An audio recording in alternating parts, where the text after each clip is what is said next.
What's going on, guys? Welcome back to the channel. Please give this video a thumbs up because we have a huge idea planned for you today. It's two V12s. We're putting them head to head, just like the last versus video we did with the URUS versus the G-Wagon. We brought back Sebastian to help explain why these cars are better than the other, and I'm here to tell him why he's wrong today. The Lamborghini Aventador is significantly better than the Ferrari 812 Superfast. But here's the thing, before we continue, both these cars are just as amazing. It's hard for me to really pick and choose which one I like more. I will pick this one over the Aventador, and I'll explain why he's wrong again. So without further ado, we're gonna get these cars, we're gonna take it to the location. Stick around, subscribe, click the bell.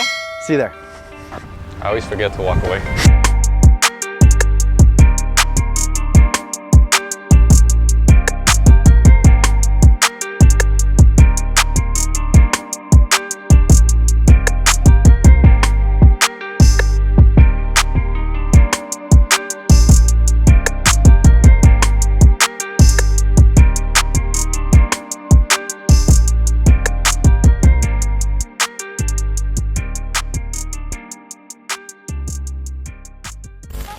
Okay, we brought the V12s here to talk about a few different categories, and we're gonna decide which car wins what category before we get to the final, which is a race. Okay. So we're gonna start with the exterior, move on to the interior, talk about the engine, specifically the engine specs, and then we'll put it to the test. All right. So let's get started first with the Aventador. This is the Lamborghini Aventador S Roadster, and this is the superior V12 for a bunch of different reasons. This one specifically is in gray with a gray, white, and blue trim option spec. The special part is how much carbon has been optioned on this car. It is ridiculous. Everything from the splitter to the A-pillar of the car, to the roof, to the diffuser, to the windows. It's nuts. I've actually never seen an Aventador with this much factory carbon. I like how you pointed this out. I've never actually seen this before on a car. Same. So I will give you points on the carbon fiber portion. It looks actually very beautiful. And how could you possibly forget your favorite category, the doors? Last time when we did a versus video in the URUS versus the G-Wagon, Sebastian won a point because the G63 does have really cool doors. When you close it, you unlock it, it has this vacuum clicking sound. It's very analog, very manly. People love it. But this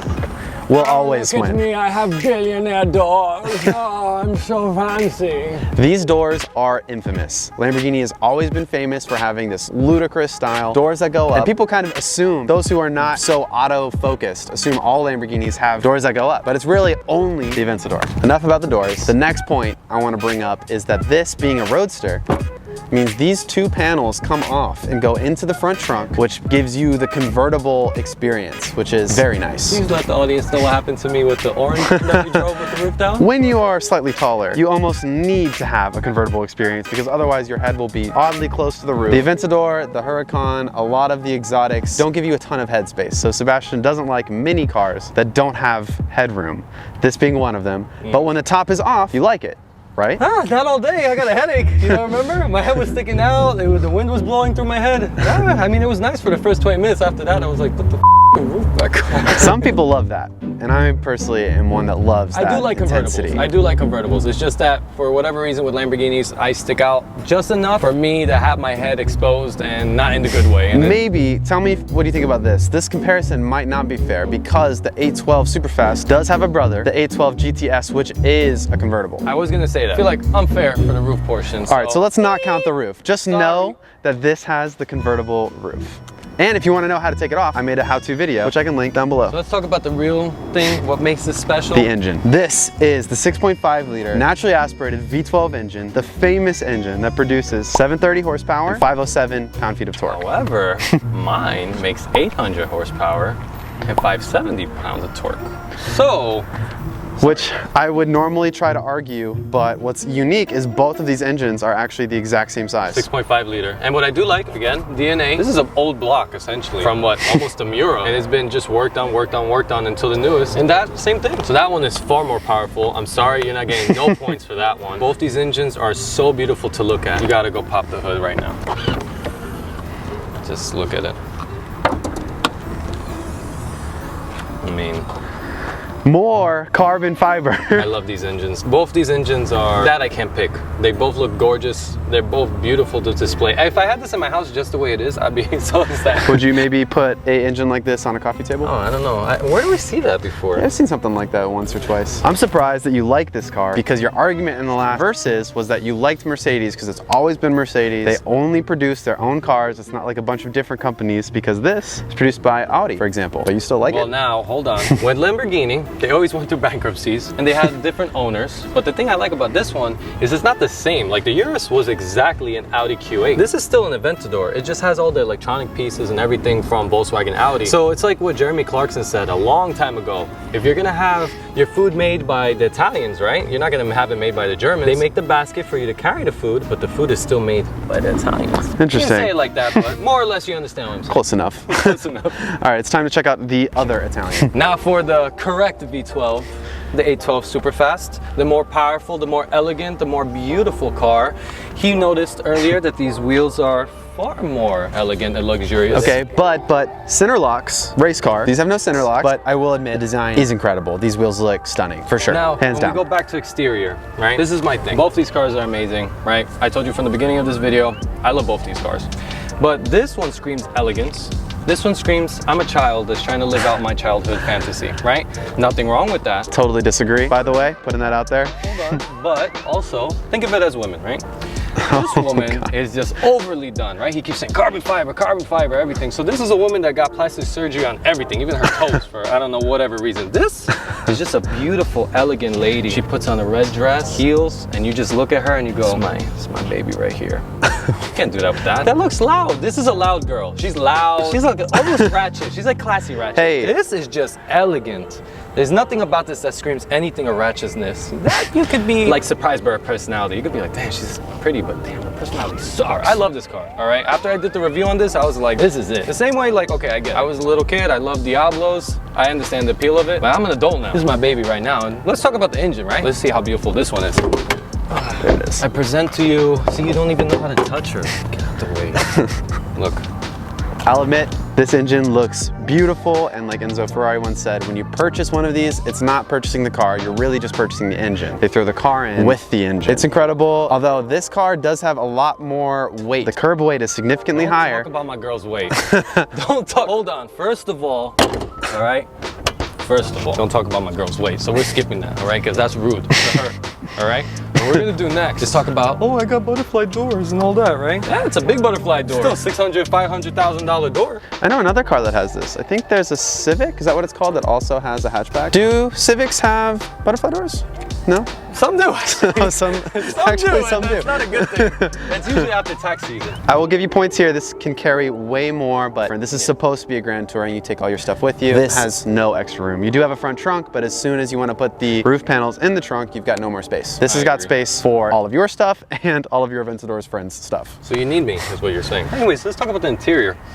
Interior of this car is a little bit outside of what I normally like, because I know you're going to say it. It's a little outlandish. No, I love this. Actually, this is my favorite part about the 812 is how crazy the interior is. No, I know, but normally I don't go for crazy. Yeah. But this one is a right amount of crazy. And you have the Italian flag everywhere. It's just amazing. And see, a little bit of carbon fiber. A little bit of carbon fiber is fine. It's like, imagine a guy walking around and he has jewelry everywhere. It's a little bit too much. You know what I mean? Ton of carbon fiber, the red on the outside, and then all of the regular exposed carbon on the inside. No more than what's on the back of these racing seats. But see, what I like is that you know it's there, but it's not like in your face. You know what I mean? So it's like tasteful. It's there, you know it's there. You have to like look for it. So it makes it really nice. It's also on your steering wheel. What are you talking about? This is here too. You need a little bit, you need a little bit, all right? Let me be real, you know? It's a gorgeous interior. I love this interior. I think out of your whole fleet, this is probably my favorite. When you sit in it, you know you're in something special. And that's the thing, like some of these cars, like again, like the URUS, yeah, granted the leather is nice and stuff like that, but what was the problem? You know you're in an Audi or something. That's only a problem for you. A lot of people love it. A lot of people don't know. A lot of people just care about the name, right? And that's the problem. A lot of people care about the name, so you could give them a freaking Honda Civic as long as it's like, oh no, but I mean, it has a Ferrari badge on it. Be like, oh yeah, I'll pay 50 grand for it. There it is. Do you know how much the Ferrari badge costs? Do you know this is extra? Yeah, it's like what, 4 grand? Yeah, it's an extra 4 grand to get the badge, and then there's another black badge on top of that you can pay even more for. Speaking of options, let me just point out some of the ones in the interior. I'll walk away from this because I know I'm losing on how expensive this is. So having the buttons on the center bridge down the middle being the Italian flag is extra. Having the Italian flag stitched down your seat is extra. This whole red package is an extra add-on. If I were to show you all of the extra add-ons and options this car has, it might give you a little bit of anxiety and you might not appreciate the car so much for what it is, an art piece. Whoa, whoa. Whew, calm down. My baby likes Louis Vuittons, all right? Red bottoms, all right? Calm down. You talked about my girl's weight, her choices in styling. Let's go talk to your girl, Mrs. Plastic over here. Show me Plastic's interior. The interior of the Aventador is gray, white with blue accents, which is insane. There's Alcantara everywhere. It's quilted leather, and these seats are both heated and ventilated. Whole lot of nothing that he's telling me. Basically, he's trying to make up for his girl's lack of personality, but it's all right. It's a pretty good interior. It looks like a fighter jet as usual with every one of these Lamborghinis. And it's basically, I realized, just because of the windshield. If you look at the windshield, it's like smack on like a crazy ass angle, and I really like that because it does give you also what I care about, experience, right? That one I said you're in it, you know you're in something special, right? This one you know you're in something special because it's so angular. Normal cars are not like this, right? This windshield is flat. I agree. I think the person who chooses the Aventador, it's not somebody who's childish, like you say. So butthurt. I think the person that chooses the Aventador is someone who's honest with themselves. They know what they want. They grew up with this. This is what they want to experience. A Lamborghini with the doors that go up, and you can't convince them to take anything else. I'm a little harsh on him. Granted, like I said, I love both cars. I would love to have this car too. But you're talking about honest with yourself. This one's a little, you know, again, it's got a little bit of parts of somebody else. Let's move on. So we talked about the exterior, the interior, the engine. Now it's time to put these cars to the test. So we're gonna put the two cars head to head. We're gonna do one quick race from a standstill. Ready to lose? I'm ready to lose. Calm down, all right, sir? Because you got all-wheel drive. Just saying. Is that some anxiety in your voice I hear? For the sake of the race, I'm gonna take the roof panels off and put them in the front trunk. Not that it's gonna make a crazy big difference in the performance of the race. I just think aesthetically it looks better. He just wants to show off his hot girlfriend topless. I'm not sure if I'm a big fan of this running comparison. I'm about to get canceled because of Sebastian. Quick note, if you're ever doing this, because these roof panels are so expensive, please make sure you open up the front trunk first so you have a place to put this once you lift it. And always remember, it's the driver's side that goes in first, passenger goes in second. All right, ready?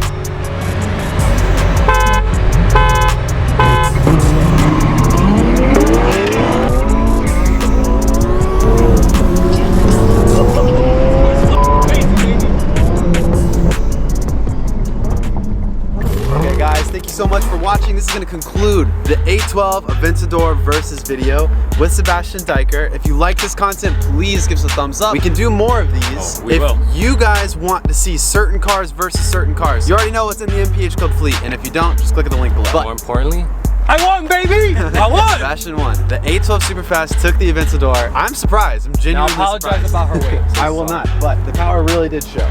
The horsepower and the torque really kicked the Aventador. I know people like George is gonna say that I missed the line again, all right? In my defense, with the windows closed and revving, I didn't hear the horn at all, so I went when he went. He did take off the line better because it's all-wheel drive now, because Robert's amazing. So after about, what, 10 meters or so, the 812 catches up. Catches up. Smokes you, baby. Yeah. No, don't try to soften this.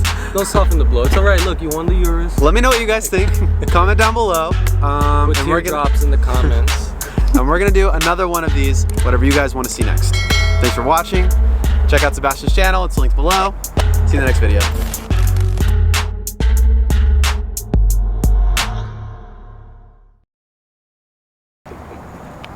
I always forget. You're gonna have to put that in. I don't walk away. I stay in the camera, baby. I stay in the camera.